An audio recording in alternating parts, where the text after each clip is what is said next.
Okay, guys, welcome back to my channel. This is Jerry D, hoping that each and every one of you is staying safe and in good health out there. Now, I just wanted to come back because I finished The Last of Us 2 like 2 or 3 days ago, and I took some time away from my PS4 and I went through the game in my mind again, and I just wanted to come back and give you my sincere opinion.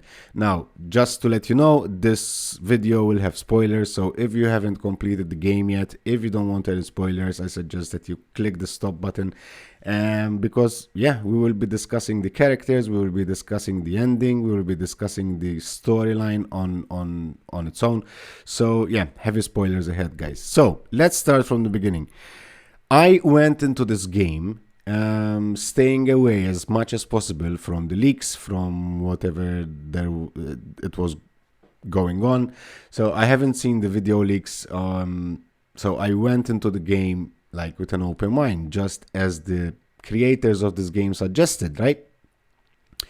And we're gonna let's start about the graphics and the visuals. I think that there's nothing to say on the graphics and visuals. I think they're great.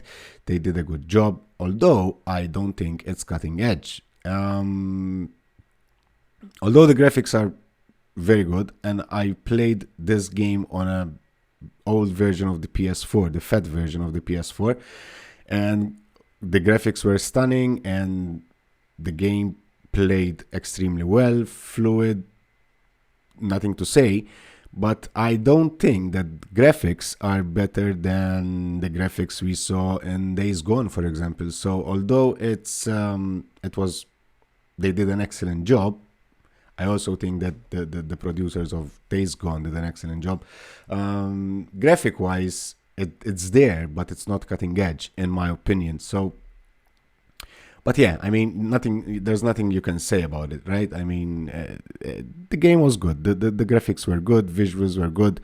It played very well, although I played it on a very old version of the PS4, and I can only imagine how good it looked on the Pro, and how good it will look on the PS5, basically. So yeah, nothing to say on the visuals of the game. As for the gameplay, again, I think it's good. I mean, movements, cameras, it's good, but again, nothing of out of this world, basically. Before the release of the game, they made a big fuss about the new things that Ellie or the other characters could do, like go prone, jump, climb into boxes, whatever. Yeah, I must admit, these new moves that they introduced added to the game, especially to the stealth part of the game. But yeah, in 1996, Lara Croft shimmied, went prone, jumped, crawled. So yeah, and it was 1996, not 2020. So yeah, and even in other titles of Naughty Dogs, the characters could already jump and go prone and shimmy and whatever. So I can't see all this fuss. Yes, again, they added to the stealth part of the game, but again, nothing to be blown away with, I think. Now, why, in my opinion, I want to go back to the Last of Us game, the original game that came out 7 years ago. And I think that at the time, even though that the game was like amazing, 360 degrees, we learned to love the game, not because of its graphics, not because of the zombies, but we learned to love the game because we learned to love the characters. We learned to love Joe, we learned to love Ellie, we learned to love the bond that grew up between Joe and Ellie. We learned to see the soft side of Joe, the innocent side of Ellie. So yeah, and this is what the us who played the original game, this is why we learned to love this game so much. Not because of the graphics, not because of the zombies, but because of the story. And I believe that this story ruined The Last of Us 2. This is my opinion. And so, yeah, take it with a pinch of salt, probably. But yeah, so I think that the biggest flaw of this game is the story itself, right? So let's start from Joe being killed. So, although we love Joe, everyone loves Joe. In a normal situation, right? So, if this had to happen in real life, and Joe had chosen one life over millions of lives, Joel would be considered a villain, obviously, because he didn't see the bigger picture and he chose to spare one life over millions of lives, producing a cure for them. So, in itself, Joe did a wrong decision at the end of The Last of Us Part 1 when he chose Ellie over the whole population of the world, basically. So in real life, Joel would be considered a villain, right? The doctor who took the decision to operate Ellie and ending her life to produce a cure, probably in real life, that's exactly what would happen, right? Again, seeing the bigger picture, ending one life to spare millions of life, and that's logical, right? It's controversial as you want, but that's the logic way of doing things. So, although we adore Joel, in my opinion, Abby had all the right of this world to feel aggravated by Joe, to go after him and to seek revenge, because at the end of the day, he killed her father. So I'm not saying that Joe should have lived or should have died, but I think that ending Joe's life so early in the game, guys, was the biggest mistake of all. I'm not saying he had to live, I'm not saying he had to die, but if he had to die, he died too flippin' early in the game. That's my opinion, right? I think the producers underestimated the love we have for Joel.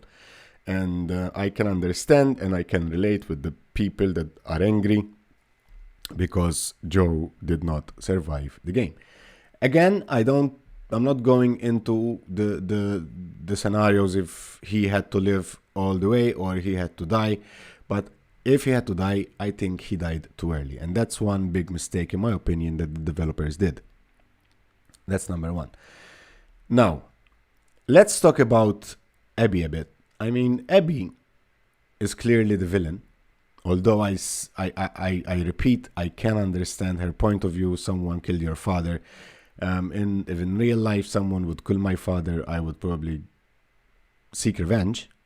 At least I will feel that I want revenge. Not necessarily you go for revenge and kill everyone in your path, but that's a feeling you'll get. You want revenge because someone killed your loved one, right? But the biggest problem I have with Abby, well, I have quite a few problems with Abby, but the biggest problem I have with Abby, it's not with Abby as such, basically, but with the writers of the game, because I feel that deep down, the developers of the game itself wanted us along the way to start and like Abby. Let me give you a few examples. If we compare the gameplay with Abby and the gameplay with Ellie, we can see Abby playing fetch with dogs twice. Once in the stadium in Seattle Day 1 and another time in the aquarium in Seattle Day 3. She was playing fetch with the dog. Whilst Ellie, she was killing dogs. There was one instance in the aquarium when she killed Owen's dog that you had to kill the dog. You had no way out, but you had to kill the dog. And even if in the game you could have spared the other dogs, it was really hard to spare them because they kept coming for you because they were smelling the scent. So it was really hard to spare the dog's life. So on one side we have Abby playing fetch twice with the dogs, and on the other side we have Ellie killing dogs, shooting dogs, stabbing dogs, and whatever. Another time that we saw Abby is when she and her father and Owen saved the zebra. I mean, the gameplay with Abby very early in the game, and the second part of the game starts off with them three saving a zebra from being tangled in barbed wire.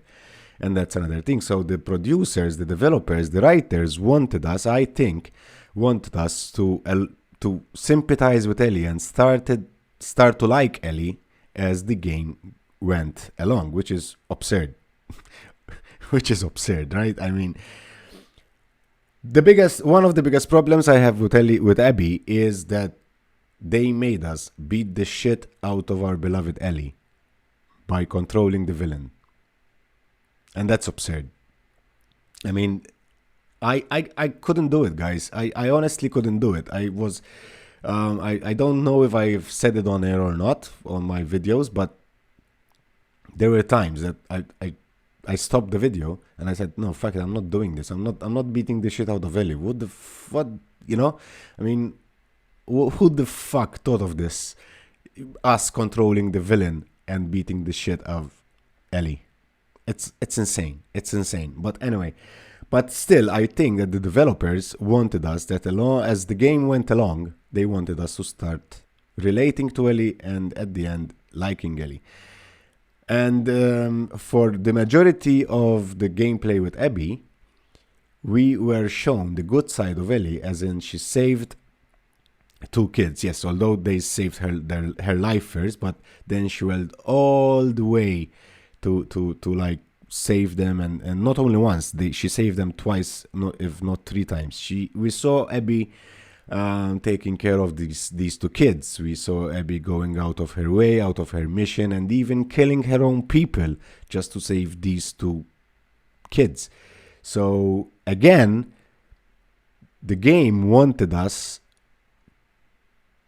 to deep down like Abby. That's how I feel, and again, that is absurd. I don't like Ellie. I don't like Abby, because Ellie and Abby sometimes they get confused. No, I don't like Abby. I didn't like playing with Abby because, yeah, I mean, it has no sense, right? But, yeah, deep down, I think the developers wanted us to like Abby along the way. Now, Ellie. We are presented with Ellie, a very broken Ellie since the first time we see her. So the situation with Ellie is that she got to know what happened exactly in the hospital.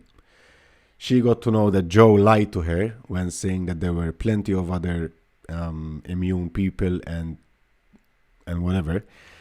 And she seems to have a big problem with Joe, because at the end of the day,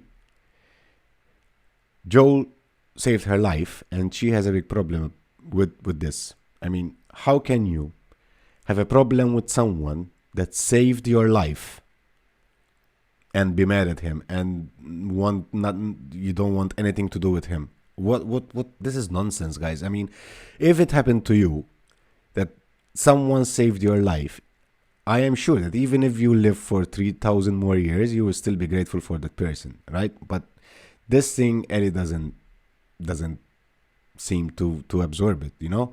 And probably only a very broken person would have such an attitude in a situation like this. But yes, we see Ellie. She's living in a community. She has it all. Joe is still there. She has friends. And she's doing good. Nothing wow, but she's doing good. She lives in a safe environment.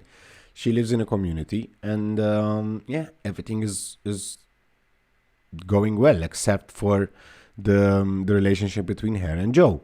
Now, as the game proceeds, obviously Joe gets killed. Whatever, she is seeking revenge, so she decides to leave the community. Dina goes with her, and She goes to Seattle. We all know the story, right? But at the end,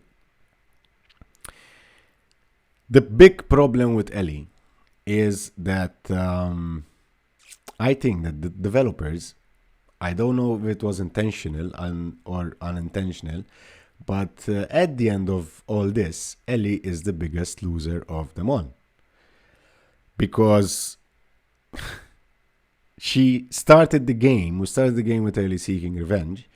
She did not get her revenge because Abby is still alive. She lost Dina. She lost the kid. She ends up all alone. She lost Joel. She lost 2 fingers and the ability to play guitar. And she got nothing out of it. She ended off the game. She ended out the game much worse than how she started the game. Because she ended all alone. She lost everyone. She lost everything. So, yeah. On all this, Abby, the villain,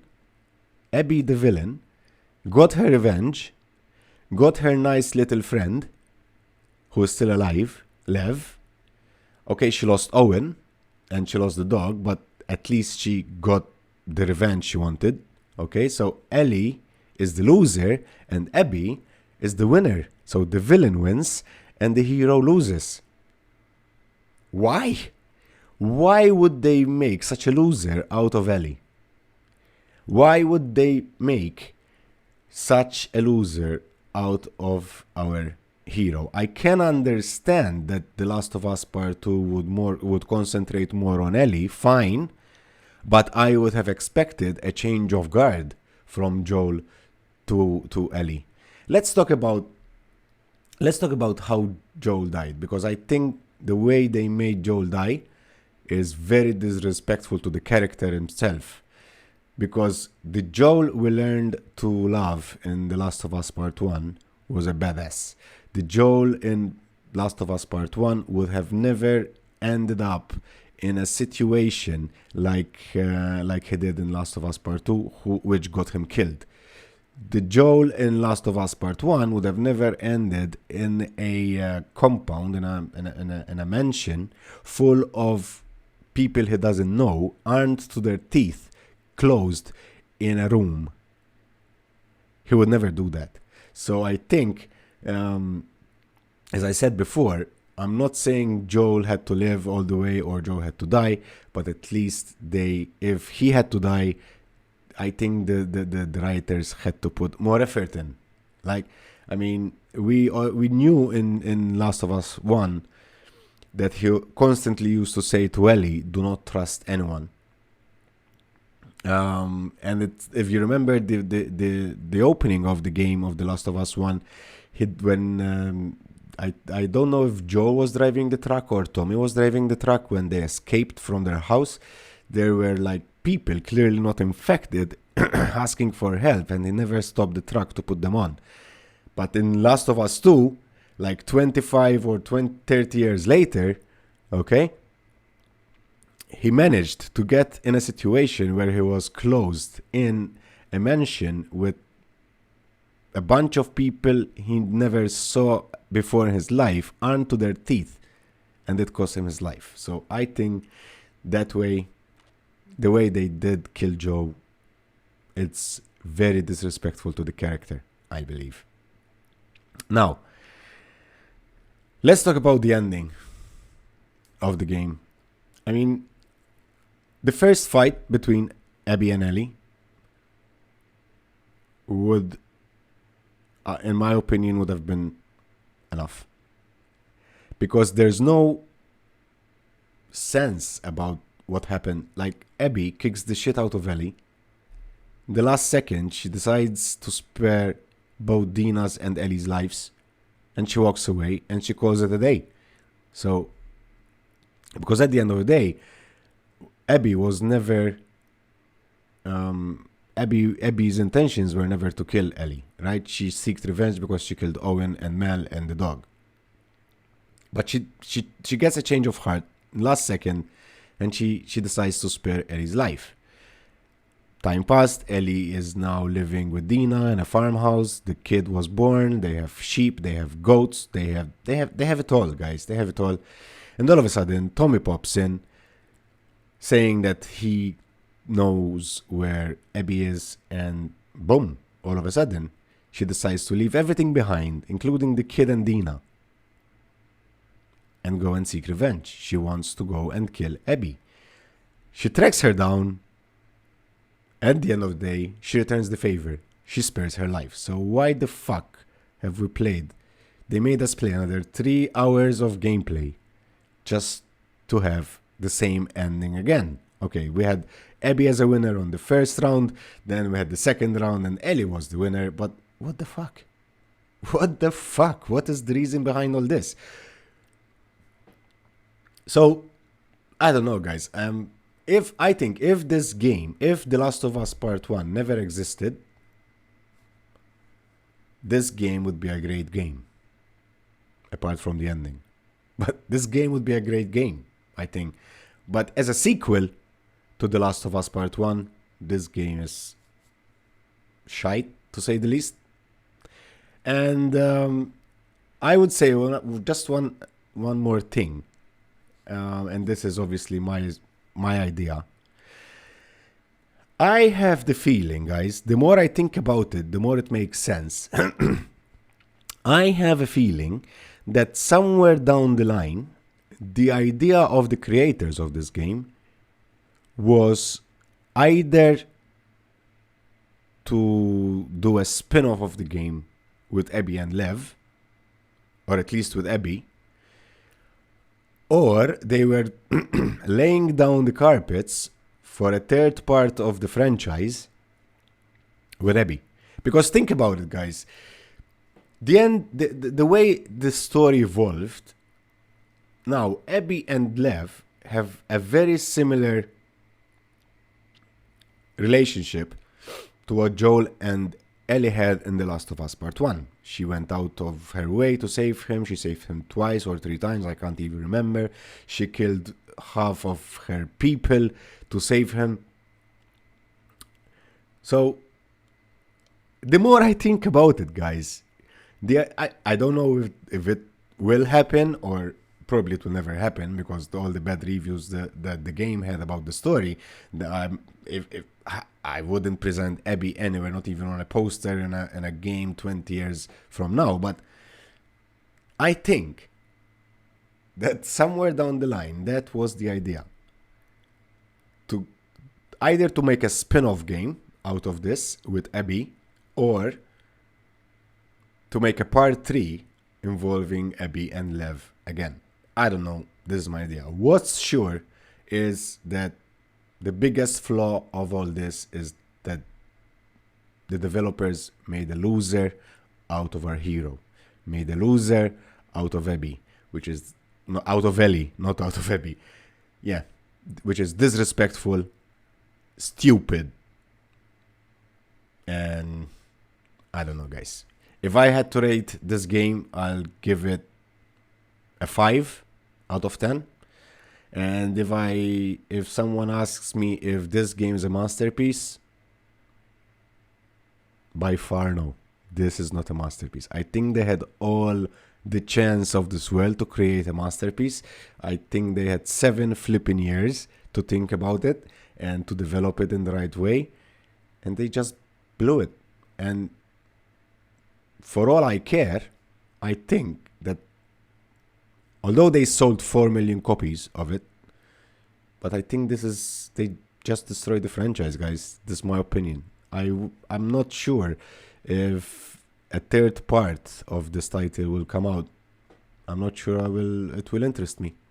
Unless they will go back and do some sort of, I don't know, 360 U-turn and bring Joe back. I don't know. But I think, in my opinion, they destroyed the franchise. They blew it off. They had the chance. Yeah, sales are good. But rest assured that The Last of Us 2 is being covered for all the wrong reasons. And yeah, it's a shame. I hope you like this small video. By the way, By not liking the game, I'm not homophobic. Just to make it clear, because yeah, we were accused of being homophobic, and that's why we don't like the game. I'm not homophobic. I don't give a shit. I think if Dina was any Tom, Dick, and Harry, it wouldn't have made any difference to the game, to the storyline. So no, I'm not homophobic. But until the next time, guys, hope you stay safe, and bye bye.